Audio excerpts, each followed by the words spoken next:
Welcome. It's great to be here. It's great to be back home. It's chilly. It's fantastic. It's fantastic. Well, we are certainly happy to have you back in your hometown, and certainly look forward to hearing your thoughts about the industry, about your role as a CEO, and obviously hear a little bit about some of the tremendous things that I know you're doing at LA Metro. And I should preface all this by Phil and I have known each other a very long time, Mhm. and I think we both we both are inspired by the other's activities, and you would be surprised how much stuff I've stolen from Phil over the years, Same here. stuff that he has done, and I know Phil feels the same way. But when I first decided that I wanted to expand my fireside chat and start to bring in people from outside of Chicago to come talk to us, Phil was the first person I thought of because one, the Chicago connection, which is obvious from the intro that you heard, but also because he truly is a leader in our industry, and the work that he has done, I think, has been an inspiration to all of us. And I felt it was really important to share that with the CTA family, and obviously I know that we aren't going to be able to live stream, but we're also going to share this Mhm. with your folks back in LA as well. But I think it's an opportunity for all of you to get a little bit more insight in terms of what happens at the level that we operate at in Mhm. our industry, and sort of what drives us and what motivates us to the success that we ultimately have. So I want to start off the questioning by Mhm. taking you back a little bit Mhm. and bring you back here to Chicago and basically talk a little bit about sort of your early life growing up here in the city and sort of what your experiences were like. Sure. Well, first of all, let me just say I appreciate the invite. You've got a great president and CEO here in Dorval Carter. Fantastic. Thank He truly is a big brother to me, you. a mentor to me, and a pioneer in the transportation industry. And I don't say that about everybody. I will give you, I mean, the top three transportation agencies in this country are New York, Chicago, and Los Angeles. And up until probably about a year ago, all three of the CEOs were from the city of Chicago. Yep. All three. Yep. And that was Tom Prendergast before he left. But just happy to be here. I grew up in Argyle Gardens on the south side of the city, and someone was asking me a question about my growing up in the gardens not long ago. And I said that every day um, I had my own personal survival plan when I left out the door.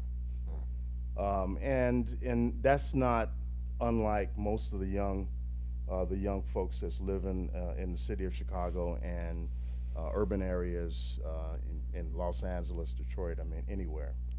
I'm the only son of a single mother who had five children by the time she was 24 years old. And all of us were under the age of, I think, five, maybe six. And so the struggles that she dealt with and the total dependency on CTA. And in those days, coming out to the gardens, the South Suburban line, you probably don't remember, some of you don't remember, I think that was contracted out by CTA to the South Suburban line. Of course, we called it Big Red, Big Red. So grew up out there in the gardens and wouldn't trade it for anything in the world. Actually, I would not trade it. And so those experiences out there and understanding the infrastructure that was being built on the south side and the people that were building that infrastructure did not look like me. And so that shaped my feelings, that shaped my sort of impression of infrastructure in this country, and it helped shape my leadership uh, in terms of making sure that communities were a part of the the infrastructure and a part of building the infrastructure in their own communities. And so I have taken that to the CEO position as well. So that's a little bit about my early years. There's more to that, but I think growing up in this city, and every time I get off the plane and come here and visit, I think I'm back at the crib. and and I'm going to Harold's Chicken.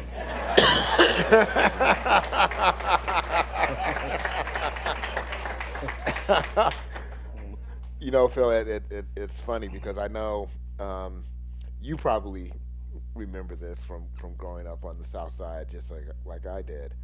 I think for as long as we were growing up, we heard about the Red Line coming out to Altgeld Gardens. Yes. And one of the things I'm very proud of, and it sort of feeds into the experience you're talking about, is that I have finally moved that project forward. Wow. And we are very excited to have that project moving forward, primarily because of what I know as the transit challenges that existed in the far south side of the city that we have been trying to address. So your experiences there, and particularly the discussion you said about how important transit was to your family, I think are all part of the reasons why we believe it's important to move forward with that project as quickly as possible. Can I say something about that too? And I've been following that, and you and I have talked about the extension of the Red Line to 130th. That is a big deal. Yeah. I mean, it's a big deal.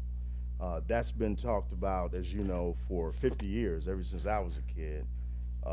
And long before I got into the transportation business, I understood what, frequencies were about, bus frequencies, and, when the bus, even during the peak, was coming out to the gardens only about every 30 minutes. And people having, and my own sister, who was the only one in college when I was in high school, taking 2 hours to get over to Northeastern, 2.5 hours, one way from the garden. I mean, it's incredible, the dependency, in this case, on CTA, and even more so during the cold spell, the minus 21 degrees a couple of weeks ago. CTA was the only thing running. That's good stuff. I agree. So let's talk a little bit about your experience on the transit side. What is it that got you initially sort of engaged in or interested in the transit industry? Well,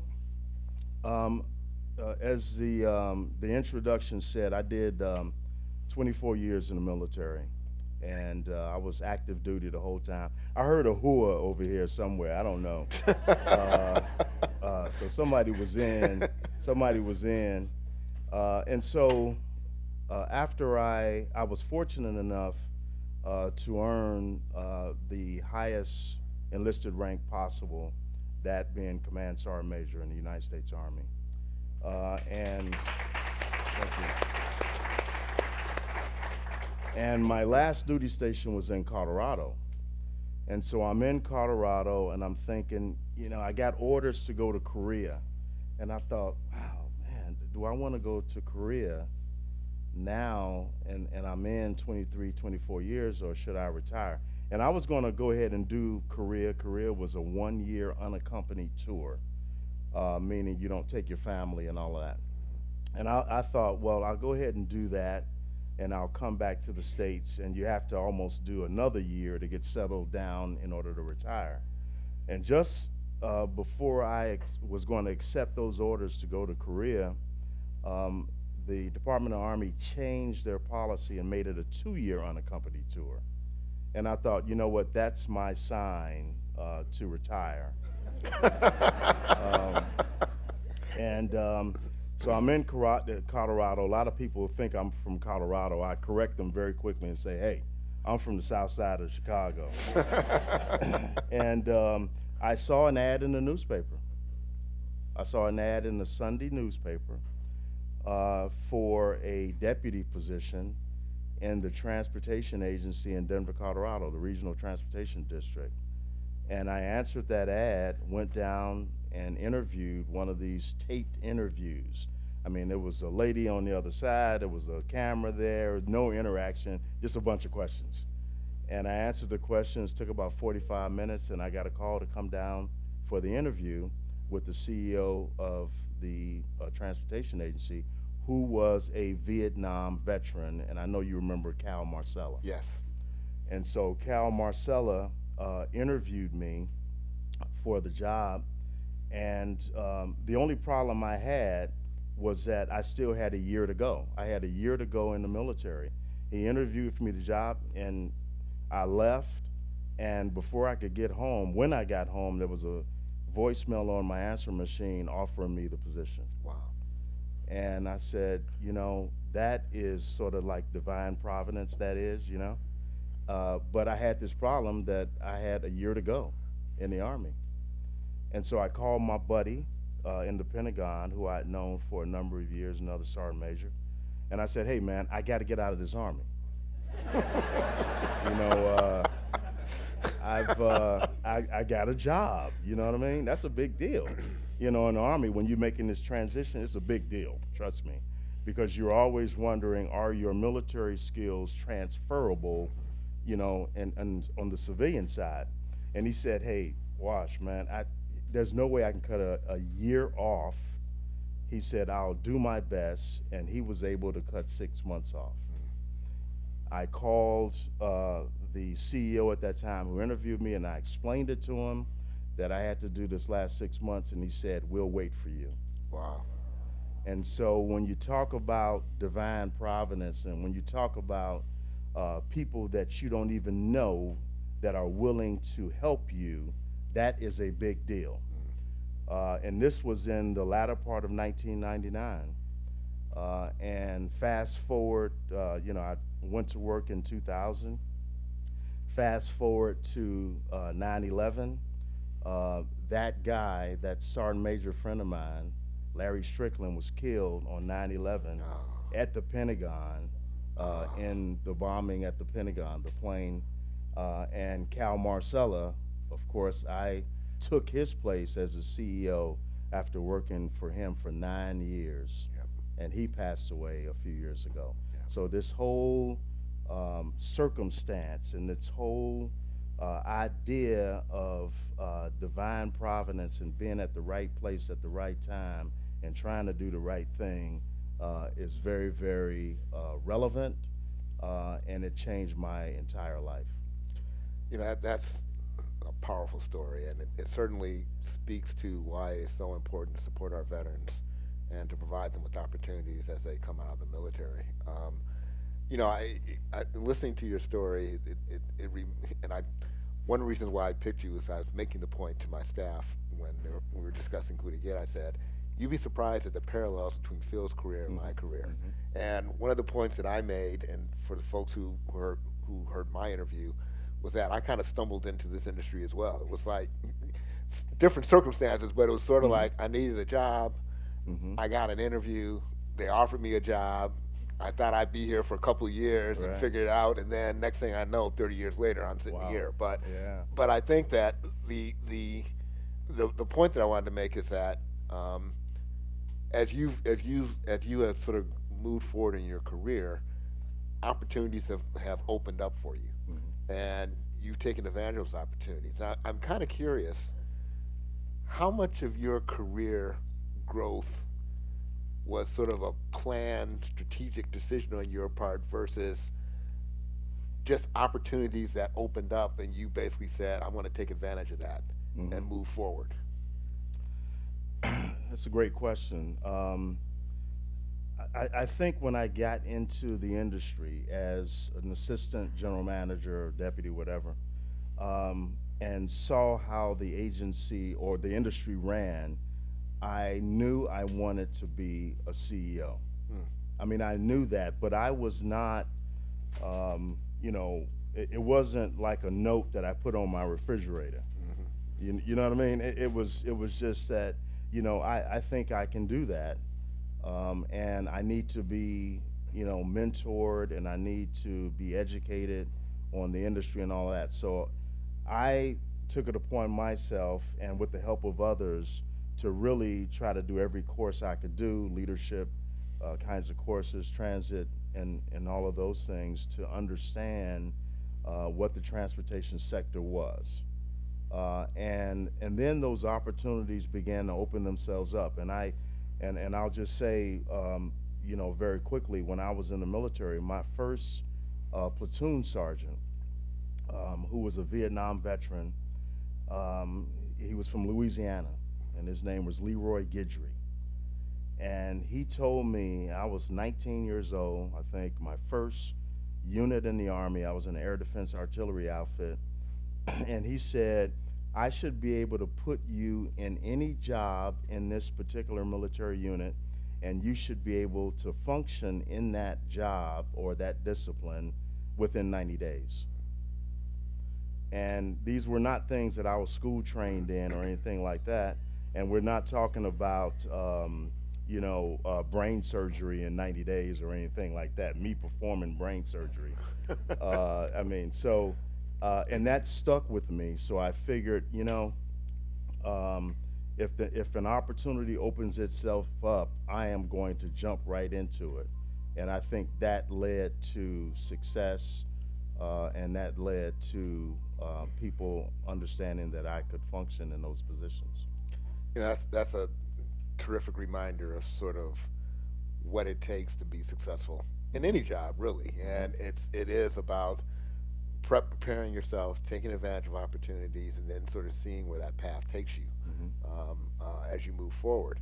And I know, and I want to get back to this in a second. I know that you mentioned just now sort of taking all the training courses and leadership development courses and all of that. And I know that's an important part of what you view your role is as a CEO. And I want to get to in a minute the what you view as sort of your role in terms of developing your staff and putting them in a position to move forward, because I know you feel the same way I feel, and you've had some experience in this just recently, that the best measure of a success of a leader is their people going off to lead on their own.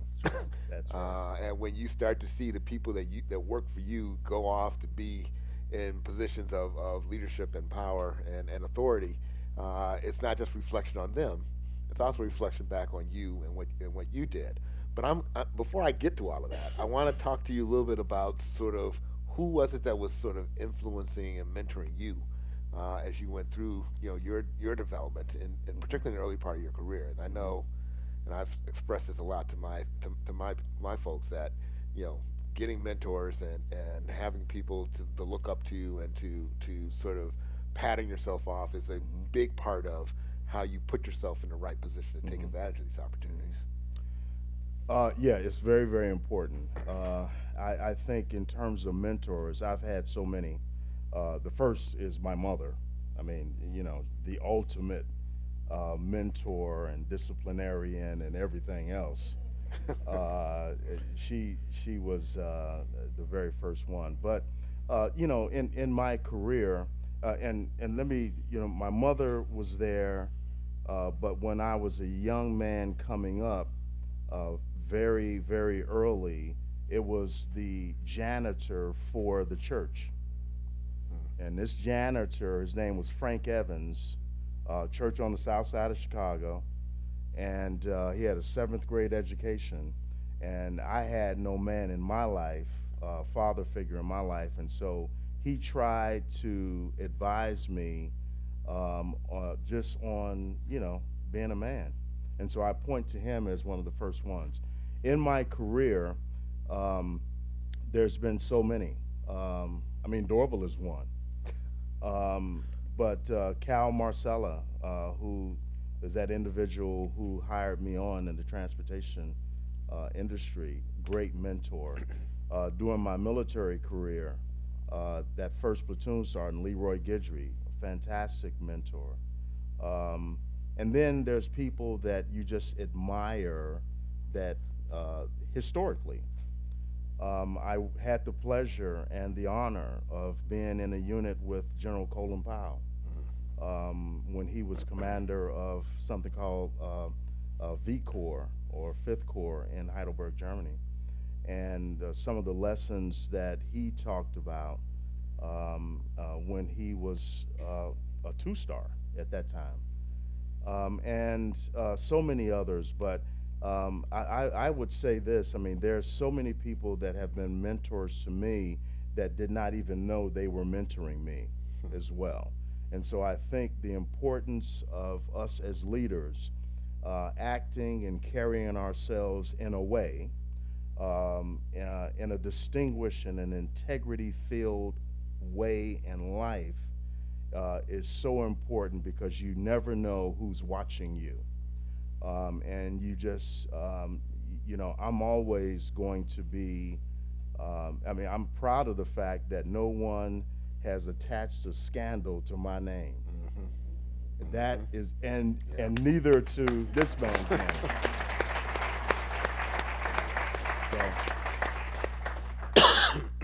So yeah, I mean, I think mentors, and I'm hoping, and I fully believe that people are watching me, and I'm a mentor for them, both officially and unofficially, and people that don't even know that, I mean, folks that don't even, you know, realize that I'm mentoring them. They're watching me on a daily basis. So it's a great thing. No, that's so true, and you're absolutely right that, you know, one of with these jobs, obviously comes a lot of responsibility, and it's not just responsibility that you take as the CEO in terms of running an agency. It's a responsibility you have to others in terms of, you know, how you're perceived, how you carry yourself, how you engage with people, regardless of what level they are within the organization, regardless of what they do, and you know, being in a position to recognize that impact you're having on people is a big part of what we do, particularly as African American men in this industry. And I know when I started in this industry, I remember the first APTA conference that I went to, and there were two African Americans at the conference, my boss and me. This was the legal affairs, the attorney conference, and I was struck by the fact that there was not, at least at that point, the type of diversity that I knew existed in the communities that we all serve. And I know that from my perspective, as I started to move up in the industry and started to take on more responsibility, one of the things that I really focused on was how do I create that diversity? How do I make what I'm doing reflect the communities that we serve on a daily basis? And one of the philosophies that I've had, both here at CTA, and the people in this room have heard me say this more times, they can probably all repeat it themselves without me even saying, is that transit is more than just moving people. It's about connecting communities. That's right. And I know you feel the same way in terms of your role, both at Denver and also at LA Metro. And I'd like to hear you just talk a little bit about sort of how do you carry out that philosophy and the work that you do as CEO, and the expectations that you create within your organization to support that kind of a vision. Yeah. So first of all, you know, when I first got into this business, and it's hard to believe it's been 20 years since I've been in transportation. Yeah. I mean, it's hard to believe it's been 20 years since I retired from the Army. You know, the first few months, you know, I felt kind of odd because when I was outside without a cover, without a hat. I mean, that's the Army, you know, but whatever. When I first got in this business, folks used to say that, listen, you just deal with the T being transit, the T in TOD, right? Transit-oriented development, which I've recoined transit-oriented communities. And you just deal with the T, and you just got transit. Don't worry about the, you know, the community or this development thing. I've always disagreed with that. We should be a part of the community, and we should be concerned with displacement and gentrification in the communities where we are providing an investment with regard to transit stations and things like that, because this impacts my bottom line.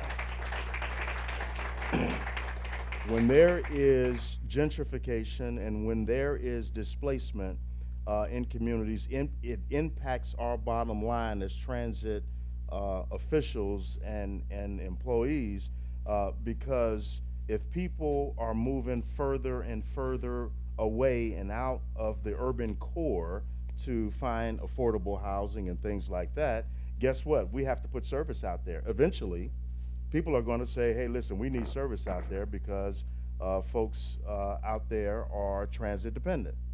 And so it impacts my bottom line, and gentrification impacts my bottom line because those are usually the people that need transit.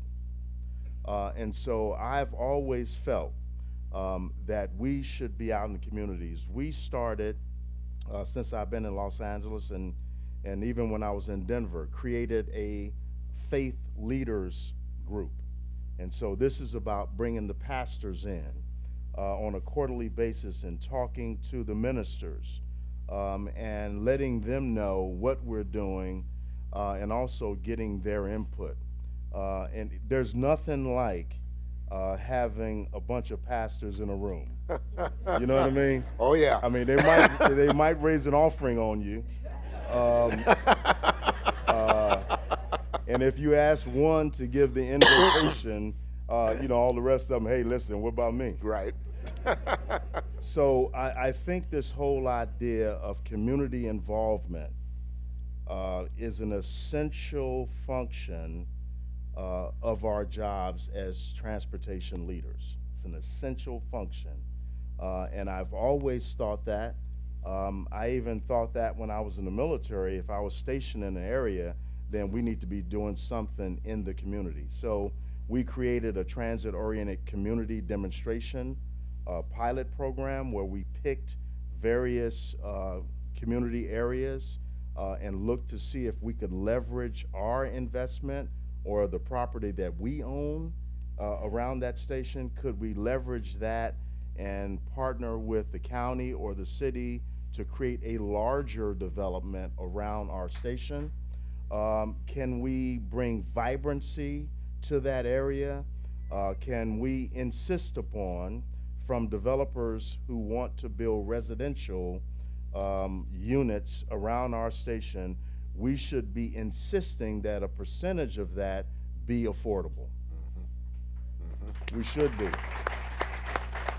And so the last thing I'll say on this is one of the efforts that we have put forth, and I'm happy that our board approved this, was across our portfolio of residential units around our station's property that we own, that right now 35% of that must be affordable.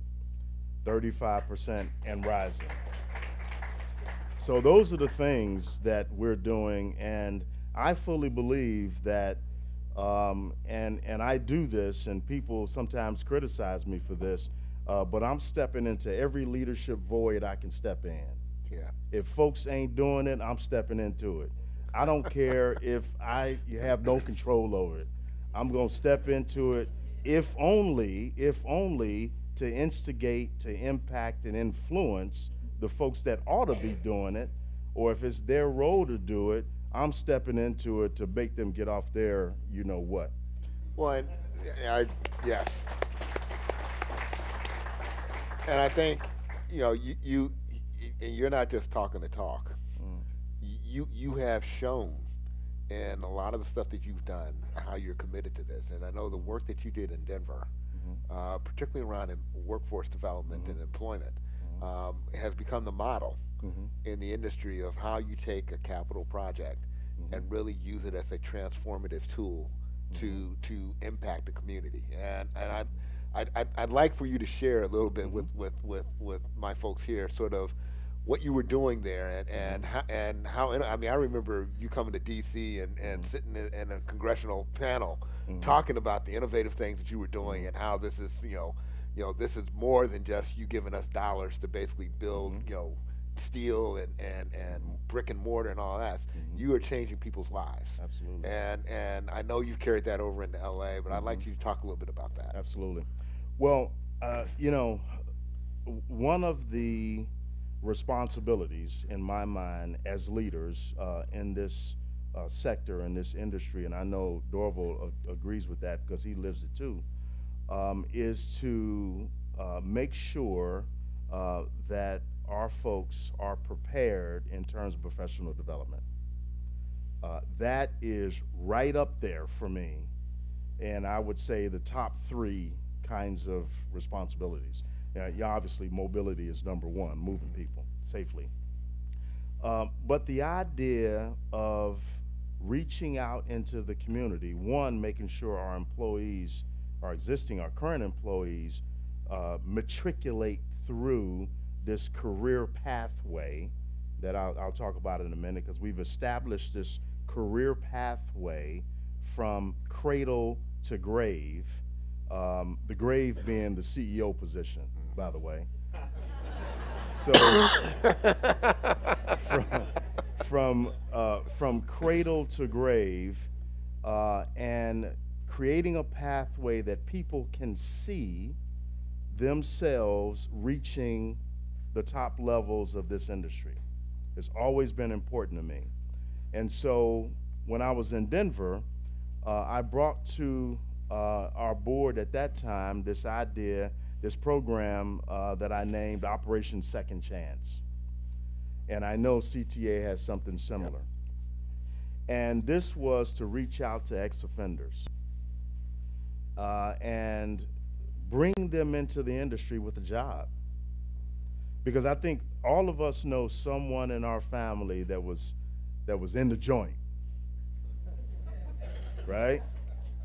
And so the idea of bringing them into the industry, and I brought that to the board, and the vote, I had a 15-member board of directors, and the vote was like 13-2. There was two individuals that adamantly disagreed with bringing in ex-offenders. And I wasn't talking about, you know, axe murderers or anything like that. I was talking about, you know, nonviolent kind of, you know, crimes. And I said to those two and to the entire board, hey, listen, you know, when you go to a restaurant, you don't know who's back there cooking for you. When you have a broken washing machine or what, you let anybody in your house to fix it. And you giving me grief because I'm hiring an ex-offender to drive a bus? I don't even want to hear it. And so this idea of career pathway, we refined that since I've been in Los Angeles to start a school.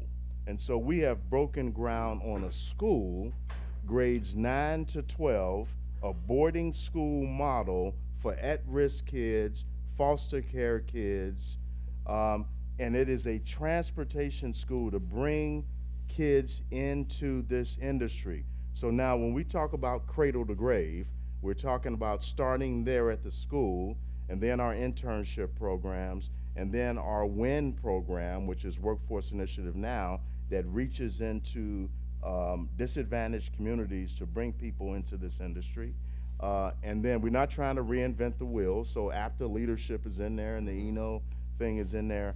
All of these things are in the Leadership Academy that we created both in Denver and in Los Angeles, an internal 12-month-long curriculum exposing our employees within the agency to what's happening in the transportation industry. That is that career pathway that I think we all are obligated to do and bring folks along, especially in our organizations and this industry. And the last thing I would say about this is, you know, people leaving, Dorval and I, we know a number of people in the industry, and so I've lost a few people just over the last few months to promotions and things. Hey, I'm all there. I want to be the farm team of the industry. I want people to want my people. You know what I'm saying? And listen, I will reload when somebody leaves. And the mark, I think, of great leadership is can we reload without skipping a beat in the organization? That is what we're talking about. And at the same time, people are leaving to do other things. You've poured a little bit into them, and they've poured a little bit into somebody else. And there is great excitement in the organization from those folks that's still there looking to step up. And that is the benefit, and that is what creates a vibrant organization going forward. So I'm happy to do that, and it's exciting. We've got some folks that's became one young lady, a CEO at Metrolink. It's a commuter rail service. We got Therese McMillan. Some of you know her, that is the CEO or executive director of the San Francisco Transportation Commission. This is good stuff. Yep.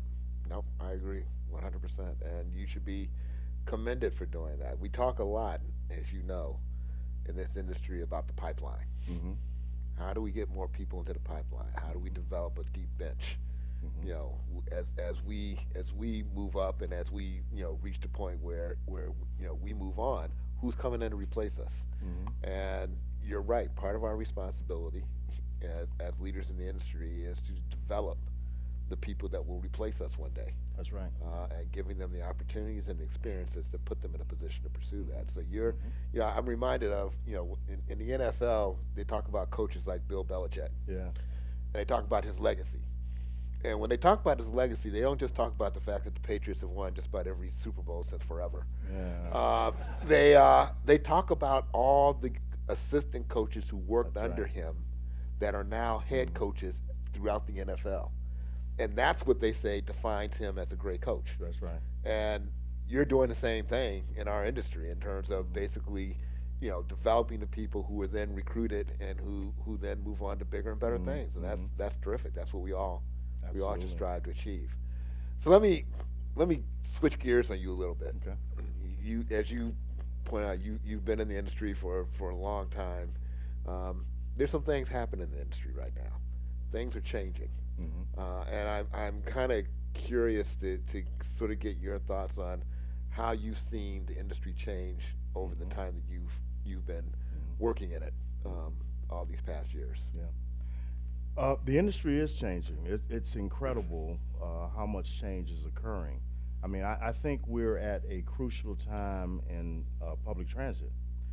What we have been seeing is ridership declines, especially on the bus side.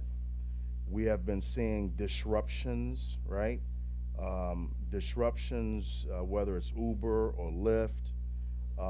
We have been seeing people wanting to drive their vehicles, and that's leading to big time congestion. And I'm in the midst of some things on congestion pricing in Los Angeles where I may need police protection myself. It's incredible changes. I think that we must change, we must reinvent ourselves in this public transit space. Now, we have just implemented microtransit, something called microtransit, where we are putting smaller vehicles on the street and doing curb-to-curb Uber-like service on our own with our own employees, our operators. We are involved in a service called Get Around, where if you go park your car at a park and ride, that other people can use your car to run errands. I mean, we just launched this about 2 weeks ago. So this idea of us having to change is very, very relevant. We have to do business differently. And the first thing is we have to enhance the customer experience, right? Which means running on time, and all of those things become very, very important. And it's tough because we're in the same traffic as everybody else in terms of our buses. But the changes are going to be so dramatic with AVs, autonomous vehicles, and electric vehicles that are coming. We just talked about affordable housing, where people are being pushed further and further out from the urban core, and so they almost have to have a car to get from you know, a job across town and all this. So what does that mean for transportation? We have to figure all that out in the midst of all this change. And lastly, it is so easy to drive now, Yep. right? I mean, I was talking to a group in Los Angeles about how folks out there can keep a car forever. Now, it's tougher here in Chicago. It is, because you got the weather, Yeah. right? And you got the salt and all of that. In California, you know, it's like sunshine all the time. And there's so many hoopties that's on the road, and these cars are on the road. You can keep So the many car. what? Hoopties. Yeah, you. These are junk cars. Oh, okay. Yeah. Yeah, these hoopties, you know. And you can drive that car for 20 years. Uh-huh. You can drive that car for 20 years. So we have to make it more difficult to drive. I'm sorry, y'all. We got to make it more difficult. You know, raise the parking rates downtown. I mean, you know. And I know y'all remember the parking deal here in Chicago. Oh yeah. Oh yeah. Yeah. Yeah, lots of changes. Well, I think you're right that there are a lot of changes happening, and you know you're making a broader point about how we as an industry need to revisit sort of the business model for what we do and how we do it. Now, you were doing something though that's even, I think, more supportive of trying to think outside the box. You've created a special department in your organization that is focused on innovation. And I'd like for you to talk a little bit more about that. And in particular, I'd like you to talk a little bit about the difficulty of sort of changing the culture that has been doing things the same way for decades, and really saying we're going to basically break the model and try some new things and different things, in your organization. So when I went out to Los Angeles, you know, I was having these dreams about how I wanted to set up an office of innovation. And I kept thinking, you know, what am I going to name this thing? Because I didn't want to just name it the Office of Innovation. So I named it the Office of Extraordinary Innovation. And so I was talking to one of my senior people. I love that, by the way. OEI. So I was talking to one of my senior direct reports, and she said, Phil, why not just the Office of Innovation? I said, hey, you've missed the whole thing. I want them to do extraordinary things. And the idea here is that they are the incubators of ideas. Their role, now I put it in everybody's job description too, as a goal, innovation, equity, all those things. But they are specifically tasked with bringing in ideas from the private sector through unsolicited proposals. Because you know how we do, the industry, we put out an RFP. I mean, the private sector is totally reactive to us, right? We put out an RFP, they respond, you know, we evaluate, blah, blah, blah. I want folks to come in unsolicited and bring unsolicited proposals to us, and we evaluate them and say, great idea, we're going to implement, or whatever. That's what I want. And I want to put out a problem statement and have the private sector tell me how to fix it. Right? You say, hey, we got this problem, I want you to tell me how to fix it. And so instilling that innovative culture in the organization was not easy and is not easy, because people start pushing back. You know, the person in the office that's two levels below the surface with no window, whose only job is to say no, always tries to figure out a way to say no. And I've got to identify that person and get rid of them. but they're hard to find. Oh, yeah. They're hard to find.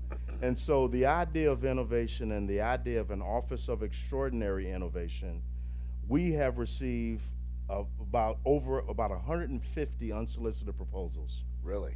Wow. From the use of drones to how to stop congestion. I mean, all kinds of things. And we're implementing those things. We created a fellowship within that office where we go out and get 2 fellows from the agency employees to do a year sabbatical in that office. Because who better knows how to improve things than our own employees? And so we've had a couple of bus operators in there, and they do a year looking to pursue innovation. It's worked for us. We just got one a couple of months ago, an aerial tram from Union Station in Denver or in Los Angeles up to Dodger Stadium, about 2 or 3 miles away. And you know what? We're going to do it. We've been working with Elon Musk on his tunnel idea. So have we. Yeah. So, right. Well, you all let me know how it works. Okay. But the last thing I'll say about this is that it's important for us in the public sector to allow the private sector to have a vehicle, no pun there, but a vehicle to bring us ideas. We have to leave that portal open in the public sector to allow the private sector a way to get in, because on the public sector side, we have become much too much prescriptive in terms of our specifications. We have to go back to performance. What is the performance that we're looking for, and go from there and not be too prescriptive. No, I agree totally with what you're saying, and I tend to talk about it in the context of we can either be, Amazon, or we can be Polaroid. Mm-hmm. And the point is that if we don't want to be a dinosaur in this industry, we have to figure out how we're going to evolve. And I think, to your point, creating the infrastructure to allow for that innovative thinking to occur is ultimately the key to success.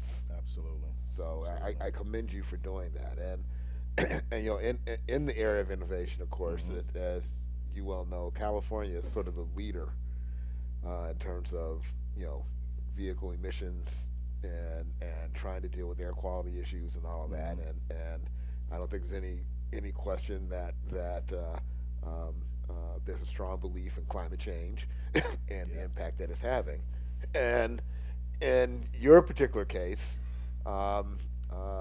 you obviously, as an agency, are committed to a zero emission fleet. We just recently announced that we're committed to going to an all-electric bus fleet by 2040. Yes. And I'm curious to sort of hear your thoughts about electric buses, the future of that technology in our industry, and sort of what you see as the opportunity there for your agency as well as the industry as a whole. Absolutely. Yes, so the state mandate in California is all vehicles electric by 2040 as well. Our board, and I love them all, every one of my board members, and the overachievers that they are, the state mandate is 2040. Our board has said 2030, our entire fleet. Now, how big is your fleet? About 2,200 buses. Yeah. Good to give perspective there. Yes. On what we're talking about. And so I don't know how many you have here. We're about 2,000. Yeah. So it's same. And so we are working through that process now, and we have a schedule and everything else. But what we have been really articulating to our board is the challenge that comes with that. And so, you've got the technology that is not quite there right now. And the thought is that the per unit cost will go down as we move towards, in our case, 2030. But we're looking at the infrastructure in our operating divisions, and we're looking at the training of our mechanics. I mean, all of those things have to be dealt with, and so we have a schedule, and we're anxious to get there. And I think that the potential of having an all-electric fleet will be great, but it won't be easy, and there will be challenges with this, especially as we try to beat that 2030 deadline, and maybe even the 2028 deadline, which happens to be when the Olympics are coming to Los Angeles. And so the idea of an all-electric fleet, it brings challenges, but it also brings opportunities. So we're going to be looking around the country for how other agencies are doing it. And we welcome, CTA or anyone else coming out to see how we are putting this together. The last thing I'll say on this, on the electric fleet, as we move towards that 2030 deadline, we are going to start with a BRT in LA, which is called the Orange Line, which has a dedicated right-of-way. We're going to do that Orange Line first by 2020 or 2021 with an all-electric fleet on that particular line first. And it's going to be very, very interesting how that works. We have some hills, we have some acceleration issues with these vehicles right now. So we'll let you know how that works on that Orange Line first. No, I think you're right that there's some challenges here, and we've been having similar conversations here, and I'm probably going to take you up on your offer to have some folks come out and take a look at what you're doing. Sure. One of the things that we have been talking about is really using this as an opportunity to brand these electric buses as sort of the buses of the future. Yes. And not only view it as an opportunity to put, to have an electric powered vehicle, but to also start thinking about other technology that we want to try to start putting into these buses to really improve the overall customer experience and to make it, more of a model of how we start to turn around the bus ridership Absolutely. issue that we're facing as a bigger challenge, as you mentioned earlier in your remarks. So, it is the future. You guys are dealing with hills. We're dealing with minus 27-degree temperatures. Yes. We've sort of dipped our toe into the electric bus activity a few years ago, and we're about to take another step into that with the order that's coming in the near future. But figuring out the infrastructure, figuring out the training, figuring out the facilities, That's right. and everything else is a big part of the discussion that we're having as well as we start to figure out how we're going to meet this challenge. Absolutely. Fortunately, my board has not tried to step up and say 2040. What's that about? Yeah. So we haven't had yeah, to face yeah. the demand of a 2030 deadline, but I'm nervous about 2040 personally. It's sort of Absolutely, like how am I yeah. going to make that work? So I commend you on your commitment to that particular technology. One of the things I wanted to do is I've got a number of questions here that Sure. have come in from folks Mhm. here at CTA, and I want to put a couple of them to you because I think they're good questions. um, Okay. One of the things that was asked from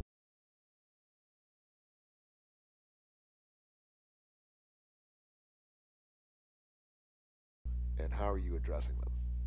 Biggest challenge in facing LA Metro, I think, are typical to the industry. The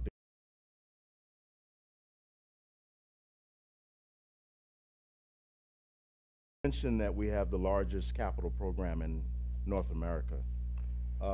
Managing these big projects is a huge challenge.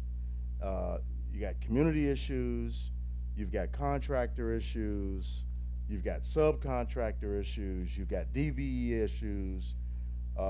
Managing these big contracts is pretty incredible. And just moving people on a day-to-day basis. I mean, CTA, the second largest in the country, LA right behind you. gaining on you um, as we build out this system, and we're building a big system. So I think those challenges, sort of the same as CTA, in making sure that we have people ready to step into these positions, and and then lastly, leadership, right? I mean, making sure that people are ready to step up and lead, because leadership is, man, leadership is dangerous. What do you mean? Well, I mean, I think I know what you mean, but I figured. yeah. Well, a friend of mine at Harvard, a guy named Marty Linsky, talks a lot about this, and we've had discussions about this. I mean, can you be a good leader and even a great leader and survive? And survive, right? Because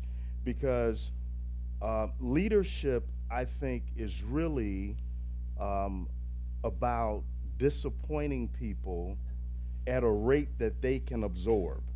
Right? I mean, because if everything is going great, it's easy to lead. It's easy to lead. It's when you right. got to disappoint people. Yep. That and can you survive that?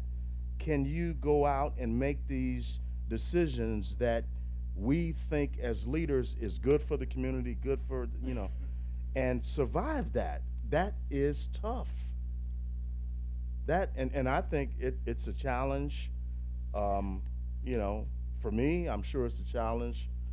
For Dorval, it's a challenge, I think, for any leader. Hey, I mean, you can go out there and be an average leader and survive all day long. You know what I mean? Yep. It's when you got to disappoint folks or take away something from folks. Well, and that's an interesting one. I agree, and it's an interesting point. I also think, and I'd like to get your thoughts about this, it can be complicated around the stakeholders that you're dealing with. Yes. And in your particular case, unlike CTA that basically just runs the transit agency, and believe me, that's a full-time job in and of itself. You have a much larger role in LA County, and as a result, you have a whole lot more people who you're accountable to in terms of the decisions you're making, and as you point out, the people you may have to disappoint. You've got, in addition to the mayor, you've got the other elected officials within the county itself, and because you carry a planning function as well as a transportation function, there's a lot more expectation around what you're going to do and how you're going to do it. And I'm kind of curious to hear from you, how do you sort of manage all of that in terms of the decision-making process that you have to engage in on a daily basis? Very carefully. Very careful. It's an everyday challenge. It really is. You've got elected officials, and you got the stakeholders out there. It's just a delicate everyday challenge to try to make sure that they get their due, because they are elected officials. They've been elected by the people.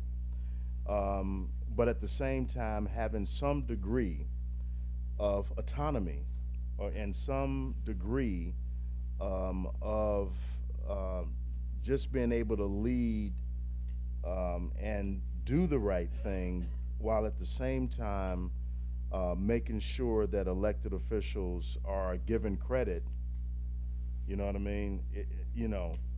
Whether they deserve it or not.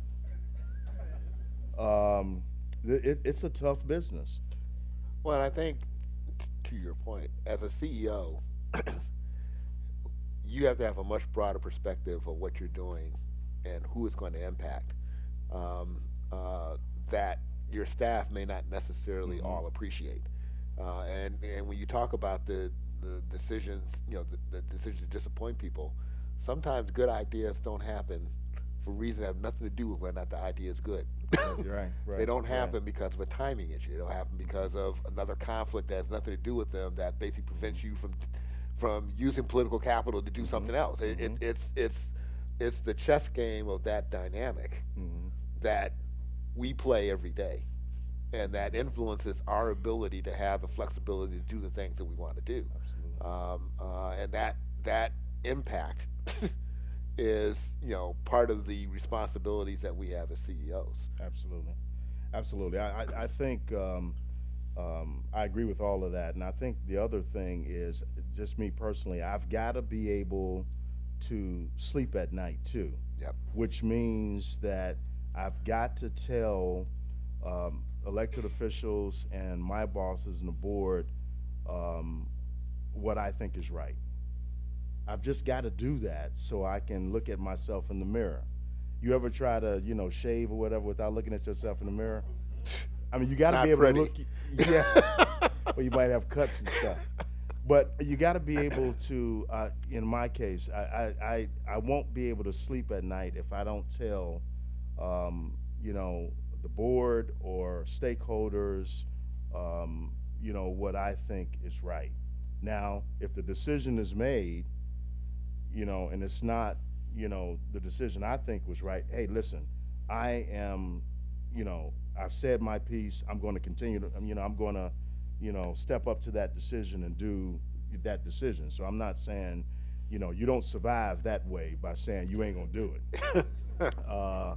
But I feel better when I'm able to say, hey, listen, I disagree for this reason, this reason, this reason, and I want to let you know that, and then I'm going to continue to march with whatever the decision is. Well, and that's a very good point. You made a point earlier in our discussion about scandals and how proud you are Hmm. that there's been no major scandal on your Hmm. watch Hmm. as a CEO, and to some degree that gets back to the moral compass That's right. that we all sort of live by and use as a sort of guiding principle in the decision making that we make. And Hmm. I know how important that is to me. To your point of Hmm. there are Hmm. things that I won't sleep at night if I don't feel like I've made my position clear. That's right. And there are some things that I wasn't happy about what we had to do. But as you pointed out, Hmm. as a good soldier, Hmm. it's not illegal. You may Right. not have done what I want to do, but Right. I will carry it out. Hmm. But at the same time, I made it very clear. And one of the things, about that type of issue is also knowing when to use it, Yes. because you can burn that out really quick if you're Hmm. going to sit there and complain about everything that everybody That's does. right. That's right. But you got to sort of draw your battles, Hmm. because when you do it, it has impact, That's right. and at least it makes people stop and think. Hmm. And I think that's really what you're trying to accomplish with the expression of your displeasure or your concern Hmm. around any particular issue that you're Hmm. talking about. Yeah. So it's not just doing it, but it's knowing when to do it Yeah. to be effective. Absolutely. Yeah, I agree, and it just, I think about as we having this discussion, the psychological ups and downs and peaks and valleys of leadership, especially in this industry. I mean, you could everything could be going great, and then you hear about an accident out there. I mean, the psychological ups and downs of leadership. I think we, as leaders, have to be, and all of us are, we have to understand that we're going to have those psychological ups and downs of leadership, and sometimes we have to encourage ourselves. Mm. You know what I mean? Because we can't depend on somebody coming and encouraging us all the time. We have to encourage ourselves, and I've learned that long ago. How do you encourage yourself, and how do you get yourself up? You know what I mean? Because as a leader, folks are watching you, and you can't be no downer. You know what I mean? Yep. So, and this is tough. No, I think you're right, and I don't know that a lot of times people appreciate in our positions the things that do impact us. Personally, yeah, Yeah. when the sense of responsibility that we have for every employee in our Mhm. organization, Mhm.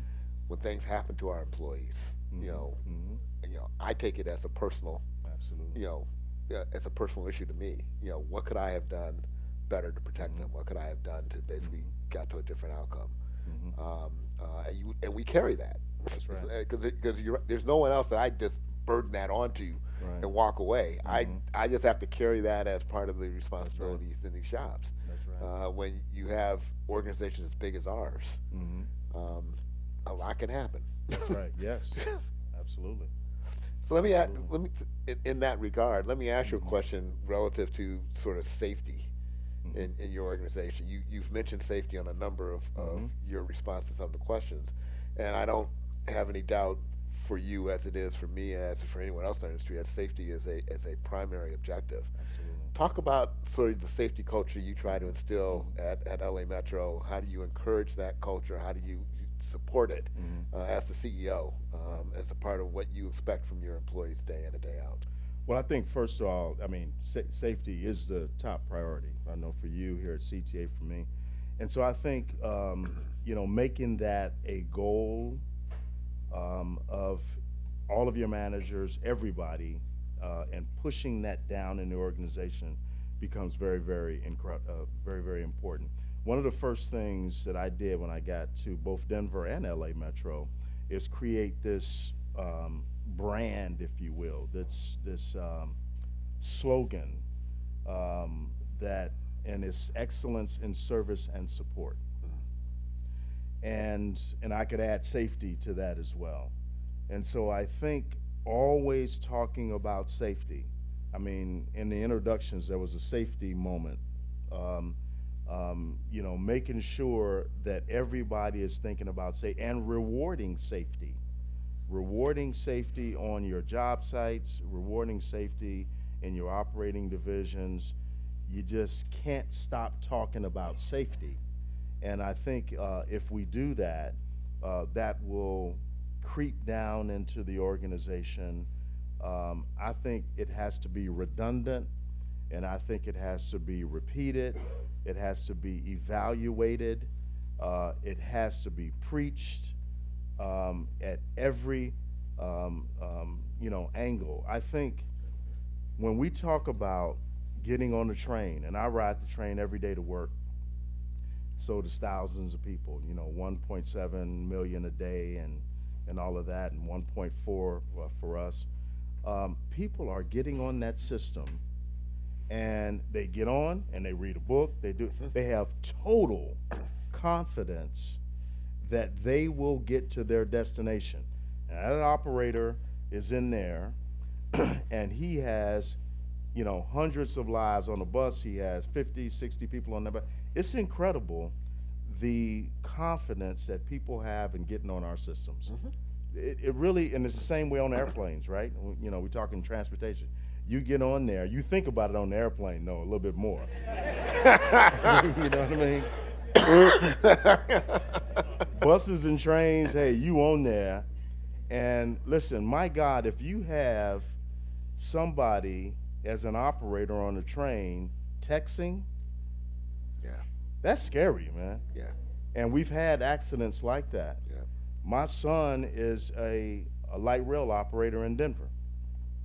And he started almost a year ago. And I told him, I said, hey, man, look, hey, you have to pay all kinds of attention, Jack.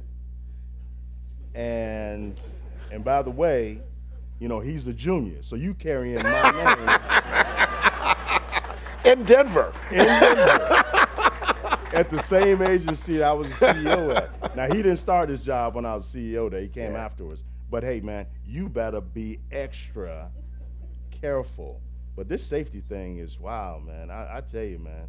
I mean, they just had a derailment in Denver, and the operator, you may have read about that, a lady, I think it was a lady, had her leg severed. Yeah, Man, that's that's wow. tough. Yep. This safety thing is huge. It is huge, and I think I had someone say this to me one time about safety. It's sort of like our job is to be so safety focused that our customers don't think about safety. Right. When your customers start having to think about whether or not this trip is safe, then you've lost. That's right. You're already over at that point in time. And to your point, Yeah, people don't get on our system every day thinking something's going to happen to them. That's right.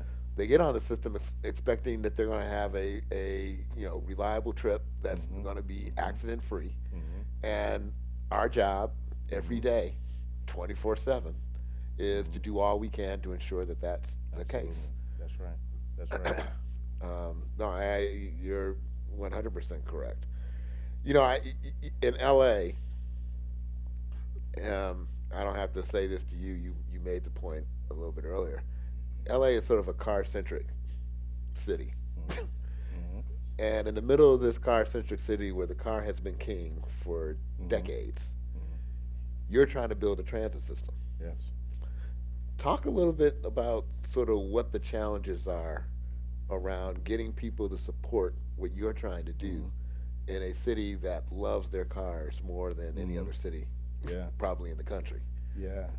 Yeah. They definitely love their cars, and as we know, I mean, the car has been glamorized, right? You got, Matthew McConaughey. Yeah, don't get me started on that commercial, but yes. His hair is blowing in the wind, and he makes this pool shot, and it goes around, and he gets in the Navigator or whatever. Right. Yes, these cars. Listen, it's unusual that when we went out for a ballot initiative in 2016, we were successful with that half-cent sales tax, and the voter approval was 71%. 71% for a new half-cent sales tax that's going to generate $120 billion in the first 40 years with no sunset. We were bold enough to go By the to way, our board. we're all just sort of salivating right now. at Yeah, that concept. yeah. And I give credit to our board because when we first recommended that we go for it all, no sunset. This tax does not end until the voter says it ends. And at first, Mayor Garcetti was like, Phil, I don't know. Say, hey, let's go for it. And the polling for the no sunset began to be higher than for 40 years. Really? Now, I don't know what that says about people psychologically, but what people say is, like, 40 years is too freaking long, but forever is cool. Yeah. I think that's what. So we've got a incongruency here where people say to the clip of 71%, let's build transit, and we're responsible for highways too, and we're responsible for all of transportation, but people are saying primarily for transit build out, let's do it, but they still love their cars. So what they're, I think, saying is that, hey, listen, build that transit so other people can ride transit to get out of our way as we drive. So it's been very unusual, but these measures have passed. But as I said to my board just yesterday, we had committee meetings, that's just one half of the equation in my mind. The other half of the equation is how do we reduce/eradicate congestion? And I think that's through congestion pricing. And I think that that will be the wave of the future. Whether it's a cordon model, quadrant like they have in London, where you say, people coming into the urban core, if you go into this area, you're going to pay a fee. Yep. Whether it's a corridor model, you're on this corridor, or whether it's vehicle miles traveled. In any of those models, you need a viable transit option, though. And so the idea behind any pilot that we will do in Los Angeles on congestion pricing, in that pilot area, it has to be an opportunity to expand transit in that pilot area, whether it's bus, whether it's more frequency on the rail. So I think what we are saying, and I would love for you all to keep reading and reading the progress on this, we want to go and move towards a feasibility study to find out how we can implement congestion pricing.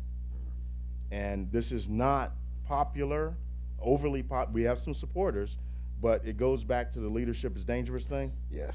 You know, the alternative of not doing anything about congestion in the city of Los Angeles, it's just not an option. I mean, we're going to come to a screeching halt in that county and in that city if we don't do something about congestion. It's maddening in the city of it's bad here too. It is maddening in Los Angeles because everybody is driving around with one person in the car, you know, and with the top down and everything else. Well, listen, Phil, I want to put one final question in front of you and get your reaction to it. And this may be the most difficult question I'll give you, given everything you just talked about over the time we've been talking. But this question actually came from my government and community relations department, and they basically wanted to ask you, given everything you've done in your career and all the things that you've accomplished, what would you consider to be the greatest accomplishment that you've made to date? I knew this was going to be tough. Well, I mean, you know, the canned answer is my greatest accomplishments are still to come. You know. That's the canned. No, I think my greatest accomplishment is when my mother told me I was a good man. Wow. That's what it was, yeah. And my mother passed away too early. You know, really, I think because of the travails that she had to go, including transportation. Yeah. You know, and the struggles that she had to go through as a young woman, and you know, 12 hours a day, you know, trying to get back and forth and raising 6 of us and all of that. And so, yeah, when she told me I was a good man, I thought, man, okay, that's all I need right there. So I am not, you know, deterred by anybody or anything. I believe that I will always be taken care of. You know what I mean? I just believe that I will be taken care of. I'm talking about divinely taken care of. I mean, like if anybody, you know, anybody comes after me, they're not going to be able to prosper. You know what I mean? They can't touch me. You know, because of all of that, and you know, the prayers that are still being honored by folks that are no longer here. I think so. That's my biggest. I mean, it's a sort of an unusual answer, but you know, all of these things that we get in the honors, they're nice, but when your mother tells you as a young man that you're a good man, that's like way up there. Yeah, I agree. That's a beautiful answer. Folks, can we give a round of applause to Phil? And to Dorval. Thank you.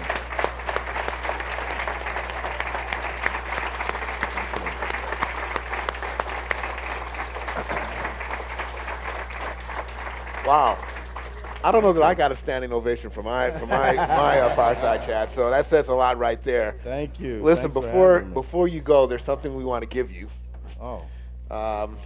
One of the traditions at CTA Oh, wow. is when people leave the organization, they get a bus stop sign that reflects their career and their accomplishments in the industry. And so we have prepared a bus stop sign for you. Oh, my God. As a Chicagoan, we thought that you would appreciate this. Thank you so much. Thank you so much. This is wonderful. And let me just say that I've got something coming in the mail for Dorval. Here it is. I couldn't bring it with me, but LA Metro, Carter's Way. Oh, wow. Thank you. Yes. Thank you so much. Absolutely. Absolutely. That's terrific. Thank you all for having me. I really appreciate it. And I will, this is fantastic right here. This is fantastic. Yeah, it takes a Thank lot you. to get one of those, let me tell you. Oh. They're giving me 2 of them because I keep coming back. So, Phil Washington, everybody. Thank you. Thank you.